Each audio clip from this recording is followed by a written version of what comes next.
유튜브 방송을 제가 올린 이후로 제가 제 삶이 아니었습니다. 원래 저는 하루 종일 있어도 거울 한 번 안 보고 사는 사람이었죠. 이제는 하루에 한 번은 꼭 봅니다. 새벽기도 나오기 전에 꼭 거울을 보고 머리를 손질하게 됩니다.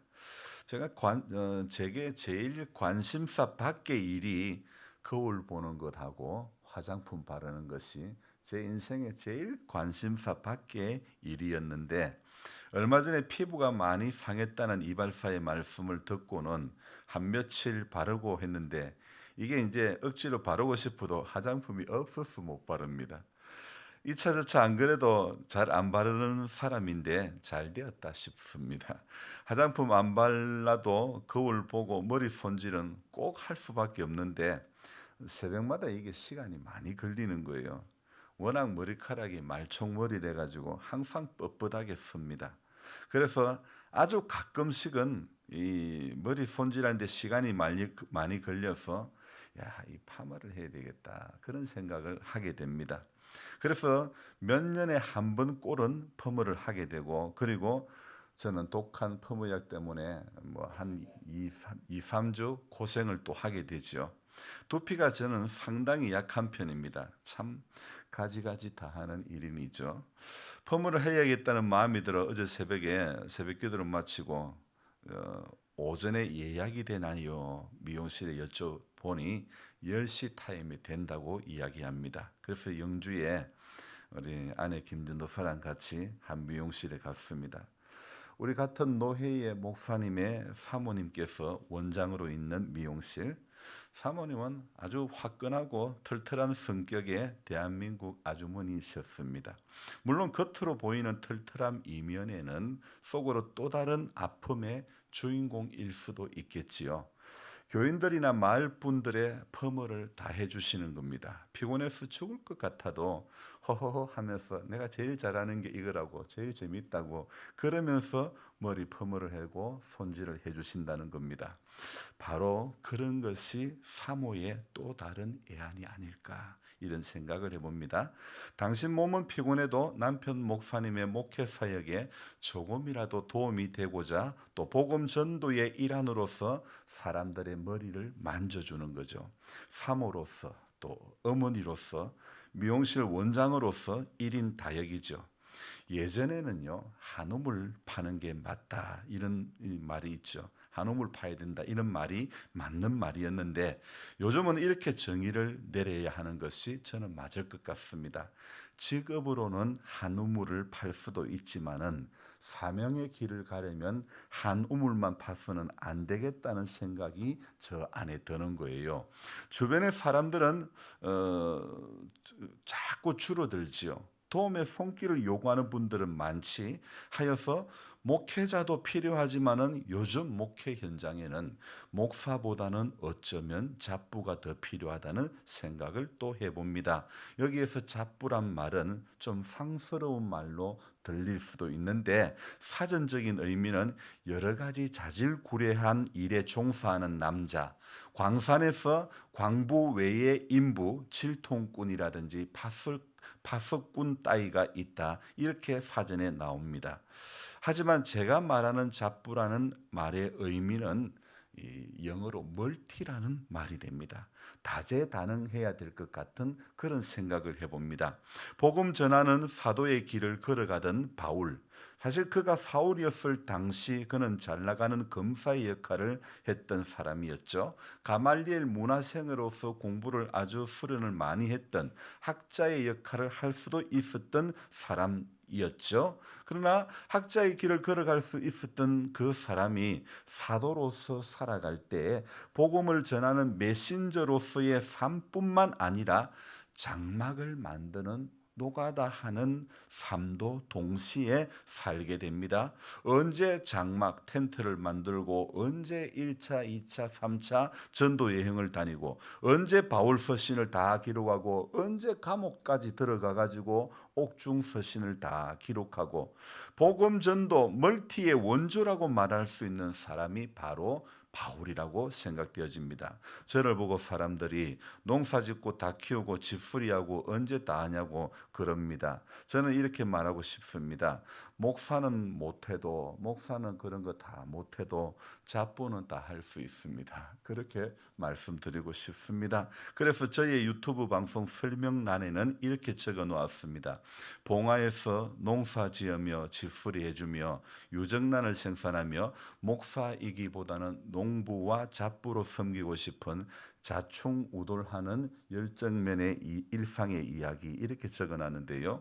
사실 목사이기보다 농부와 잡부로 섬기고 싶은 자충우돌하는 열심당원이라고 저 자신을 제가 소개하고 있는데 오늘은 어디서 무슨 일로 자충우돌하게 될지 모릅니다. 여기서 자충우돌이라는 것은 하나 똑바로 하는 것 없이 그냥 뭐 이렇게 여기 찔끔 저기 찔끔 하는 이런 일일 수도 있습니다. 하지만 주님은 저의 자충우돌하는 삶의 이야기도 미화를 시켜주시는 분입니다.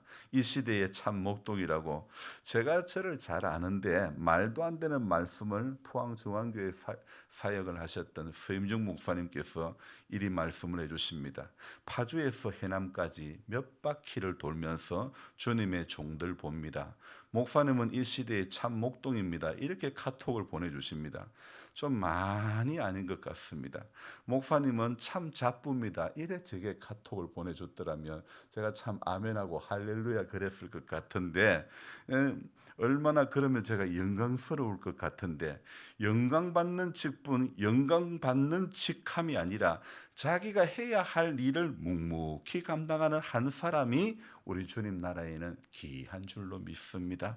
누가복음 5장 9장 51절에 예수님께서 성천하실 기약이 차감해. 우리 주님께서 오늘 이 51절에 보면 예수님께서 성천하실 기약, 하늘에 올라가실 기약이 차감해. 예수님께서는 하나님께로 돌아갈 때가 가까운 줄 아시고 남은 사역을 완수하기 위해서 이제 어디로 갑니까? 예루살렘으로 가는 겁니다.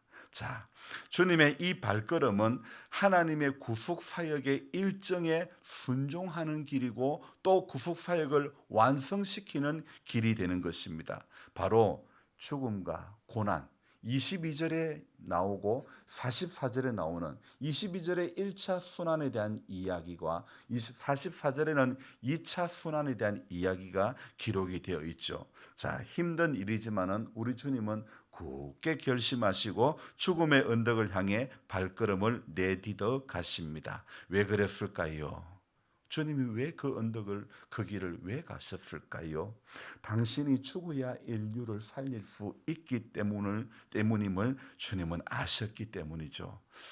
예수를 나의 구주라고 믿고 주님이라고 부르는 우리는 내가 죽어야 교회가 산다는 말을 참 수없이 많이 들었음에도 내가 죽으려 하는 일은 결코 잘 하지 않으련다는 것.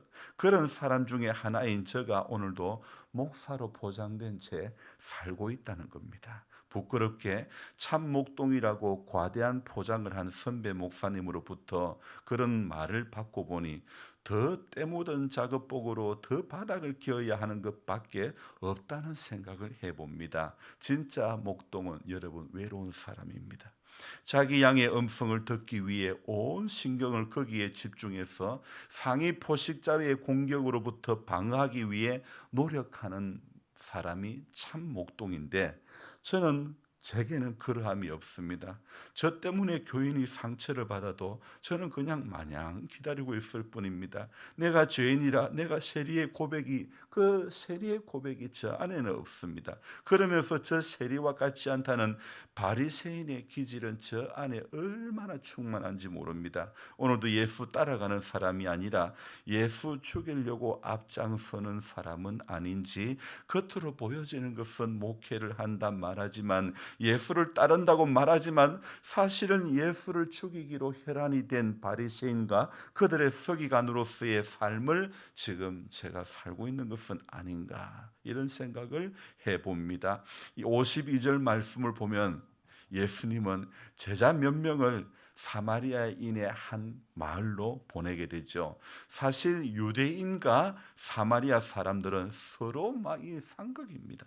하지만 그들을 전도하기 위해서 그곳을 이렇게 가시려 하는 겁니다. 53절 볼까요?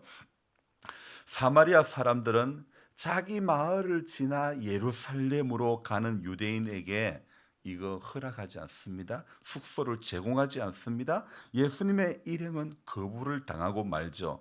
여러분, 왜 거부를 당합니까? 성경에 나와 있는 대로 말씀을 해본다면 53절에 어떤 이유 때문입니까? 예수께서 예루살렘을 향하여 가시기 때문에. 그래서 54절에 제자 그 숙소를 제공하지 않고 그들을 받아들이지 않으니까 54절에 어떤 일이 일어납니까? 제자 야고보와 요한이 이를 보고 말합니다. 주여, 우리가 불을 명하여 하늘로부터 내려 저들을 멸하라 하기를 원하시나이까? 자, 이게 무슨 이야기입니까? 지금 자기들을 사마리아 사람이 받아주지 않으니까 이 37절부터 나오는 이야기가 무엇입니까? 귀신 들린 아이를 고치는 사건 아닙니까? 그런데 어떻습니까? 아무리 그 소리를 지르고 이러고 막 그래도 이 아이의 아버지가 내 아들을 좀 돌봐주십시오. 내 아들이 내 외아들입니다. 외동아들입니다. 그래서 귀신이 이 아들을 잡고 있으니 이 아이가 막 경련을 일으키고 거품을 흘리고 몹시 상한 어떤 그런 일들 계속 그 가운데 있지 않았습니까? 그때의 제자들은 어떻습니까? 아무것도 귀신을 쫓아내지 못합니다. 그래서 당신의 제자들에게 내쫓아 주기를 구했으나 그들이 능히 못하더이다. 이런 이야기 사건 며칠 전에 말씀하지 않습니까? 예수님께서 그 제자들에게 이 믿음이 없고 패역한 세대여, 내가 너희와 얼마나 함께 있으며 너희에게 참으리요. 자, 분명히 누가복음 9장 1절에 무엇이라고 말씀하고 있습니까? 권세와 능력을 분명히 주셨다 말씀하고 있지 않습니까?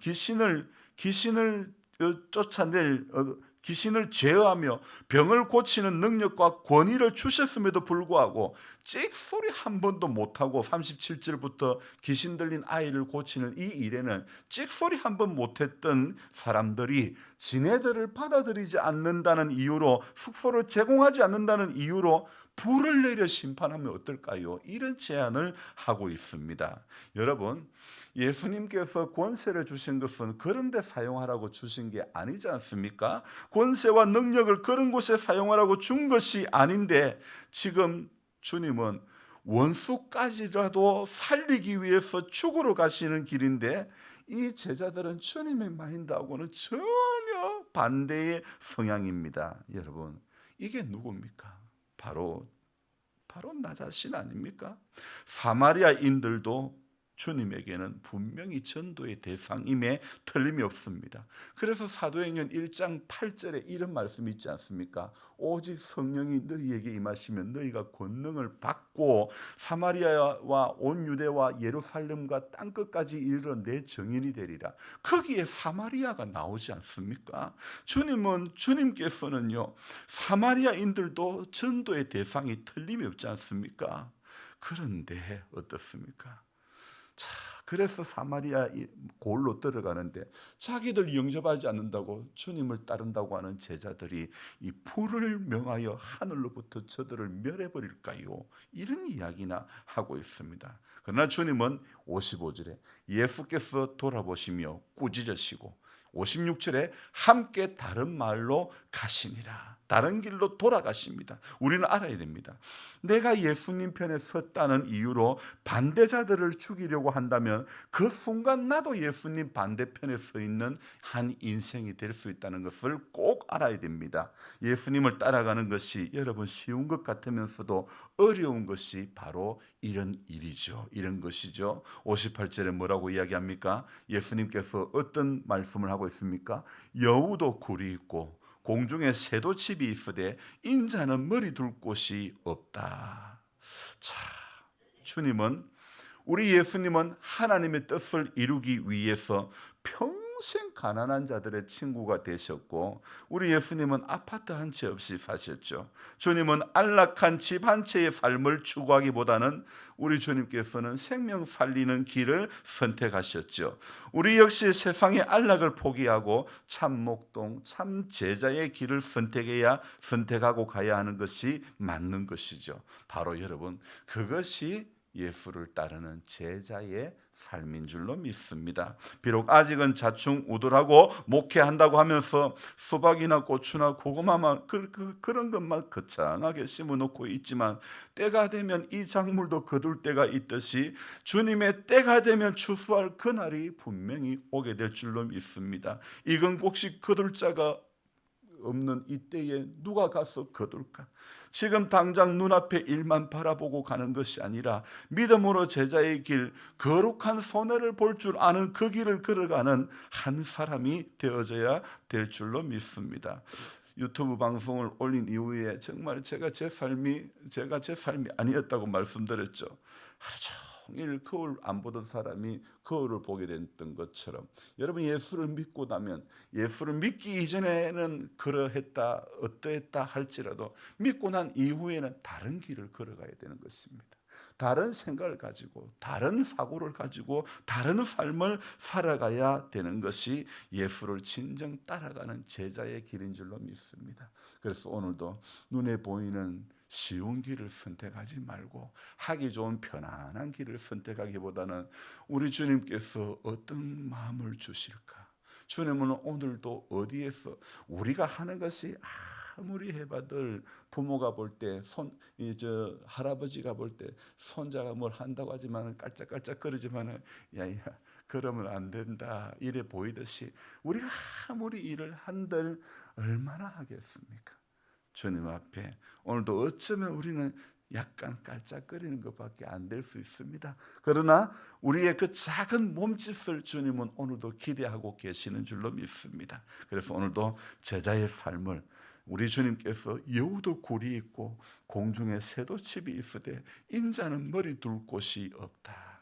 주님, 정말 주님은 관심이 여기 이 땅에 안주하는 삶이 아니었다는 것을 오늘 우리가 기억해야 되는 것입니다. 저와 여러분들도 여기가 우리가 안주할 곳, 여기가 영원히 머무를 곳이 아닐진데, 오늘도 그리스도와 함께 다시 살리심을 받았다면 우리는 위의 것을 사모하고 위의 것을 생각하며 오늘도 제자의 길을 묵묵히 걸어가는 한 사람이 되기를 주님의 이름으로 축복하며 기도합니다. 기도하겠습니다. 고마우신 하나님 아버지, 오늘 이 새벽에도 깨워주시고 우리와 함께 해주신 은혜를 감사드립니다. 하나님 아버지, 누가복음 이 9장에 참 여러 사건이 있습니다. 주님은 내가 고난을 당하게 된다, 내가 이 순환을 당하게 될 거다, 그것을 예고를 2번이나 하셨음에도 불구하고 제자들은 누가 크냐 이 논쟁을 하고 있고, 분명히 귀신을 제어할 권세를 주시고 병 고칠 그 능력을 주셨는데도 불구하고 제자들은 자기들을 영접하지 않는다, 받아들이지 않는다는 이유 때문에 불을 명하여 저들을 멸해버릴까요? 주님, 이게 바로 우리 모습 아닙니까? 예수를 믿어도 아직 주님이 우리에게 주신 은혜는 이런 것이 아닌데, 세상 안 믿는 사람들을 향해서 우리가 정말 주님의 그 마음을 품고 가야 되는데, 오늘도 내 마음에 들지 않으면 불을 명하여 불을 내려 저들을 그냥 다 태워버릴까요? 이것이 오늘 이런 신보가 우리의 안에 있는 신보가 아닙니까? 예수를 믿는다는 것은, 우리 주님은 여우도 집이 있고 공중에 새도 집이 있고 여우도 굴이 있고 인자는 그런데 머리 둘 곳이 없다고 하신 그 말씀, 오늘 우리 주님은 세상 사람들이 다 가는 그 길을 걸어가지 않았습니다. 우리는 예수를 믿으면서 세상 사람들이 다 가는 그 길을 걸어가고 싶습니다. 걸어가고 싶어 합니다. 주님도 옆에 끼고 가고 싶어 하고, 세상 좋은 건 다 우리 붙잡고 가고 싶어 하는 마음들이 우리 안에 얼마나 많은지 모릅니다. 주님, 우리를 불쌍히 여겨주시고 믿기 이전의 삶을 그대로 답습하는 우리 어리석은 모습들 탈피하게 해 주시옵소서. 비록 우리 이 땅에서 자충우돌하는 모습 같아 보인다 할지라도 하나님, 오늘도 정말 우리가 가야 할 길을 가게 해주시고, 우리가 있어야 할 곳에 있게 해주시고, 우리가 순종해야 할 그 일 앞에 묵묵히 순종할 수 있는 하나님의 사람 되게 해주시고, 참된 제자의 길이 될 수 있도록, 제자의 삶을 살아가는 우리 모두가 될 수 있도록 도와주시옵소서. 하나님 아버지, 오늘 이렇게 예수님께서는 사마리아 사람들, 그 사람들도 복음을 전해야 될 사람들이기 때문에 그곳을 향해 가시지만은, 그러나 주님의 가르침을 받은 제자들은 그 길을 회피하려 하고 있습니다. 오늘 우리의 모습이 그러하지 않기를 원합니다. 주님, 권능을 받고, 오직 성령이 너희에게 임하면 권능을 받고, 너희가 권능을 받고, 오늘 우리가 권능을 받고 주님이 가시는 그 길을, 참된 제자의 길을 걸어가는 복된 성도가 되게 도와주시옵소서. 연로하신 우리 성도님들이 노년에 소망 없는 인생의 길을 걸어가지 않게 해주시고, 주님, 한번 붙잡은 십자가를 끝까지 붙잡고 믿음으로 이겨가고 달려갈 수 있는 복된 성도 다 되도록 축복해 주시옵소서. 감사를 드리며 존귀하신 예수님의 이름으로 기도드리옵나이다. 아멘. 간절한 마음으로 주여 부르고 기도합니다. 주여, 주여, 주여. 하나님 아버지, 우리를 오늘도 깨워주신 은혜를 감사드립니다. 이 하루를 살아가면서 또 하루를 얼마나 슬프투성이